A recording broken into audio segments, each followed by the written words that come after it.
Buonasera e ben ritrovati con l'informazione flash di New Sicilia. Queste le notizie più importanti del pomeriggio.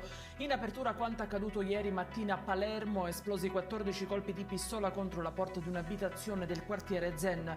Nessuno ha riportato ferite, sembra che nell'abitazione presa di mira situata al terzo piano viva un pregiudicato insieme ai figli.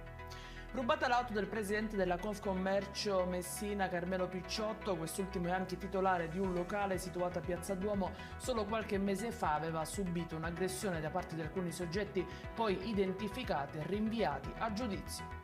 Si riaccendono i riflettori invece sul maxi processo relativo al sistema montante. Stamattina si è tenuta un'udienza nell'aula bunker di Caltanissetta. Resta in bilico la posizione del presidente della regione siciliana Renato Schifani, imputato per concorso esterno e per rivelazione di notizie riservate. È lutto nel mondo della protezione civile regionale. Si è spento ieri a 65 anni Onofrio Burruano, era il responsabile dell'ufficio comunale e faceva parte dell'organizzazione di volontariato di Buonpensiere. Numerosi sono stati i messaggi di cordoglio per l'uomo sui social. E in chiusura il meteo. Nella giornata di domani sole e nuvole si contenderanno la Sicilia e le temperature resteranno stabili. Ed è tutto per questa edizione. Dettagli su queste notizie li trovate sul nostro sito www.newsicilia.it e sui nostri canali social. Arrivederci e a domani.